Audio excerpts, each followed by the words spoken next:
बहुत दिन से इस तरह के व्हाट्सएप मैसेज हमारे पास प्राप्त हो रहे हैं और बहुत दिन से हम देख रहे थे, उनको रिप्लाई भी हम व्हाट्सएप पर देने का प्रयास कर रहे थे। लेकिन ये समस्या मेरे को लगता है कि बहुत ज़्यादा विकट होती जा रही है। आज ये दिक्कत जो है, आज हम जिस पर वीडियो बनाने जा रहे हैं, ये समस्या आपकी भी समस्या हो सकती है। आप होम गार्डनिंग का कार्य करते हैं या गमले इत्यादि आप लगाते हैं, तो ये समस्या आपको वहां भी आ सकती है। और ये बहुत दिक्कत वाली समस्या भी इसको हम कह सकते हैं। काफ़ी लॉस हमारा होता है, काफ़ी नुकसान हमें ये जो है झेलना पड़ता है। आज इसी विषय पर हम बातचीत आप लोगों के बीच में करेंगे। काफ़ी साथियों के व्हाट्सएप मैसेज हमारे पास प्राप्त हो रहे हैं पिछले काफ़ी दिनों से। हमने उनको रिप्लाई तो दिया, लेकिन मैंने देखा कि ये समस्या एक अमूमन समस्या है और काफ़ी साथियों की समस्या जो है ये उजागर हो रही है। जो गमले इत्यादि आप लगाते हो, नए बीज इत्यादि आप लगाते हो, या जैसे आपका फल लग गए या बेल आपकी लग गई, या उसके बाद भी ये दिक्कत आपको परेशान कर रही है, तो उस विषय पर हम आप लोगों के बीच में बातचीत करेंगे। आज जो हमारा विषय है वो हमारा चींटियों के ऊपर, यानी जो छोटी छोटी चींटियां होती हैं या थोड़ी सी बड़ी साइज में चींटियां होती हैं, वो हमारे गमलों पर जो है रह रह के आक्रमण करती हैं, हमारे फलों को भी नुकसान करती हैं। हमारे गमलों के अंदर जो है वो होल बना लेती हैं, वहां पर काफी जो है चींटियां काफी संख्या में हो जाती हैं। गमलों की मिट्टी को बाहर निकालने का काम वो करती हैं। पौधे की जड़ों को जो है, या हमारे फूलों की जो भी हम फार्मिंग करते हैं या वेजिटेबल इत्यादि हम लगाते हैं या फ्रूट्स के पौधे इत्यादि हम लगाते हैं, वहाँ हमें बहुत ज़्यादा जो है दिक्कत ये हमें आ रही है। और ये काफ़ी दिन से इसके ऊपर मैं सोच रहा था कि वीडियो आप लोगों के बीच में बनाऊं, तो आज हमने इसी के ऊपर एक वीडियो आप लोगों के बीच में लेके आए हैं। तो मैं अमित महिला और महिला होम गार्डनिंग यूट्यूब चैनल के ऊपर आप सभी साथियों का हार्दिक स्वागत है, अभिनंदन है। और मैं साथियों से निवेदन करना चाहूँगा, जो साथी नए हमारे बीच में आए हैं वो चैनल को सब्सक्राइब करके बेल आइकन घंटी को अवश्य दबाएं, ताकि आगे आने वाला कोई भी वीडियो जो आपके लिए जानकारी वर्धक हो सकता है उसका नोटिफिकेशन साथियों आपको प्राप्त हो सके। तो आज हम जो बात करेंगे, हम जो भी होम गार्डनिंग का कार्य करते हैं, मैं करता हूँ, आप करते हैं, अन्य साथी करते हैं, हमारी माताएं बहनें करती हैं, मुख्य रूप से चींटी आने का जो रीजन क्या होता है, आज उसी पर हम थोड़ा सा प्रकाश डालेंगे। एक तो हम जितने भी फर्टिलाइजर यूज करते हैं, जैसे माइक्रोन्यूट्रिएंट यूज करते हैं या कंपोस्टिंग खाद हम यूज करते हैं या कीटनाशक इत्यादि हम बनाते हैं, तो वहां पर जो भी बायो फर्टिलाइजर जितना भी हम बनाते हैं उसमें गुड़ का सहारा हम लेते हैं या शक्कर का सहारा हम लेते हैं या गन्ने के जूस का उपयोग हम वहाँ करते हैं या जो है शहद का उपयोग हम करते हैं। क्योंकि हम तो जो भी उत्पाद बनाते हैं, माननीय चंद्रा जी के डीकेसी के उत्पाद हम तैयार कर रहे हैं होम गार्डनिंग के लिए, तो वो सभी उत्पाद जो है वो गुड़ से बनते हैं, शहद से भी बना सकते हैं, शक्कर से भी बना सकते हैं और जो है गन्ने के जूस से भी बना सकते हैं। तो उस मिठास की वजह से जो है ये समस्या हमारे सामने आती है। लेकिन ये समस्या कहाँ आती है भाई? मीठा तो हम भी यूज करते हैं, गुड़ हम डालते हैं, गन्ना हम डालते हैं, गन्ने का जूस भी हम यूज करते हैं, शहद भी हम यूज करते हैं। लेकिन ये दिक्कत वहां सबसे ज्यादा आती है साथियों, जहां पर जो डोज बताई जाती है। जैसे आप बना रहे हैं 20 लीटर बना रहे हैं, 20 लीटर के अंदर जो है आपको केवल 200 ग्राम गुड़ डालना है और वहां पर आप आधा किलो गुड़ यूज कर रहे हैं, तो वो एक्सेस गुड़ जो आप ज्यादा जो डाल रहे हैं वो क्या कर रहा है, वो हमारे ना तो उस बैक्टीरिया और उस फंगस के लिए वो उपयोगी है और ना ही हमारे किसी अन्य कार्य के लिए वो हमें फायदा देगा, बल्कि उसमें मिठासपन ज्यादा होने की वजह से वो, बल्कि हमारा घोल जो है ज्यादा गुड़, ज्यादा शक्कर, ज्यादा गन्ने का जूस, ज्यादा शहद का उपयोग करने से वो कल्चर जो हम जो बनाते हैं, चाहे वेस्ट डिकम्पोजर बनाइए, चाहे वाम का बनाइए, चाहे ट्राइको डीकेसी का बनाइए, चाहे एनपीके आप तैयार कीजिए, चाहे यूप्रो आप यूप्रो गाढ़ा गोमूत्र में डलता नहीं है, जो भी आप कल्चर जो मल्टीप्लिकेशन वाले कल्चर हैं उनको आप तैयार करते हैं, उसमें गुड़ जो एक्स्ट्रा आप डालते हैं, वहां एक सबसे बड़ी दिक्कत आपको ये भी आती है। एक तो वो कल्चर आपका जल्दी खराब होता है, दूसरा वो खराब क्यों होता है, उसमें इल्ली आ जाती है। इल्ली आने का सबसे बड़ा रीजन क्या है? गुड़ की अधिकता। और गुड़ की अधिकता की वजह से वातावरण में जितने भी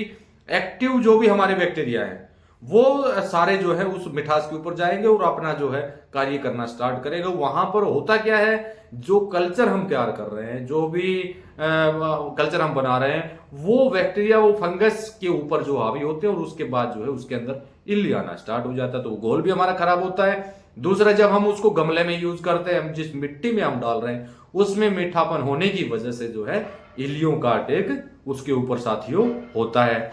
एक सबसे बड़ा रीजन ये होता है। मुख्य रूप से जो रीजन होता है होम गार्डनिंग में या जो भी छत पर फार्मिंग करते हैं उसके अंदर सबसे बड़ा रीजन जो है वो गुड़, शक्कर और शहद और गन्ने का जूस जो है, जिसकी मात्रा अधिक उपयोग करने की वजह से दिक्कत हमारे सामने आती है। दूसरी समस्या कहां आती है, जहां पर मीली बग का अटैक हो जाता है, क्योंकि मीली बग एक ऐसा रोग है जिसमें जो यानी अपने उसके माध्यम से वो मीठा मीठा द्रव छोड़ता है और वो हर चींटी को, हर उस कीट को जो है अट्रैक्टिव करता है अपने अपनी तरफ। उसकी सुगंध से, उसकी महक से जो है कीट उसके ऊपर आना स्टार्ट हो जाते हैं। और जब वो चिटियां उसके ऊपर आती हैं तो वो चिटियां एक पौधे से दूसरे पौधे पर जाना स्टार्ट कर जाती हैं। उस वजह से जो है मीली बग फैलता जाता है, फैलता जाता है, फैलता जाता है, यानी वहां तक वो सीमित नहीं रहता। उस वजह से जो है वो चिटियां वहां भी हमें नुकसान करती हैं।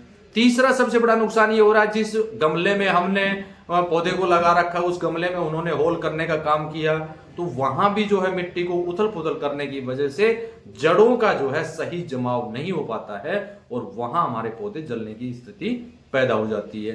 तो ये तीन सबसे बड़े रीजन जो है मैंने पाए हैं अपने 11 साल के अनुभव में। तो आज उसी के निदान के लिए आप क्या कर सकते हैं। सबसे पहला उपयोगी और कारगर जो तरीका है वो तो एक तो गुड़ की मात्रा को सीमित आप करें। जब भी आप कल्चर बनाएं विशेष रूप से आप ध्यान रखें कि कल्चर में जो डिमांड की गई है, जो रिकमेंड किया गया है हमारे द्वारा, जो बताया गया है, उतना ही गुड़, शक्कर, शहद, गन्ने का जूस आपको यूज करना है। यानी अगर 200 लीटर बनाते हो तो उसके लिए 2 केजी बताया तो 2 केजी ही डालें, ना कि 2 किलो 100 ग्राम डालें। या 20 लीटर के लिए 200 ग्राम बताया है तो वहां 300 ग्राम ना डालें, 200 ग्राम ही आप यूज करें। वो उसी की कैपेसिटी के हिसाब से आपको रेशो बताया गया है, तो उसका आप अगर कंट्रोल करते हैं तो वहां भी यहां आपको छुटकारा मिलता है। दूसरा, नीम ऑयल जो है, नीम ऑयल बाजार से भी आप ले सकते हो, नीम ऑयल घर भी आप निकाल सकते हो। नीम की मूली का कीटनाशक भी आपके पास बना हुआ होगा, उसका उपयोग जो आप कर सकते हैं। हर 10 दिन के अंतराल से प्लांट के ऊपर छिड़काव आप कर दीजिए, या प्लांट के ऊपर छिड़काव नहीं करना चाहते तो गमले की चारों तरफ आप छिड़काव कर दीजिए। अगर प्लांट के ऊपर उसका छिड़काव करेंगे तो डबल बेनिफिट आपको होगा, एक तो चींटियां उसके ऊपर नहीं आएंगी और दूसरा बेनिफिट यह होगा कोई भी किसी तरह का वायरस का अटैक, कीट का अटैक या इल्ली या थ्रिप्स या कोई भी किसी भी तरह का कीड़ा इत्यादि जो है आपके गमलों के पौधों को, पत्तियों को जो है नुकसान नहीं पहुंचाएगा। और तीसरा सबसे कारगर उपाय जो है वो आपको 4 से 5 दिन में करना होगा या 3 से 4 दिन में आपको करना होगा। कुछ मात्रा में जो है चीनी पत्ते जो होते हैं वो आप ले सकते हैं, और या चीनी पत्तों को आप छोड़िए, सबसे बेस्ट जो तरीका होता है आप थोड़ी सी मात्रा में कपूर लें, थोड़ी सी मात्रा में हल्दी आप लें और थोड़ी सी मात्रा में जो है आप जो हमारा हींग होता है, हींग आप उसमें ले सकते हैं।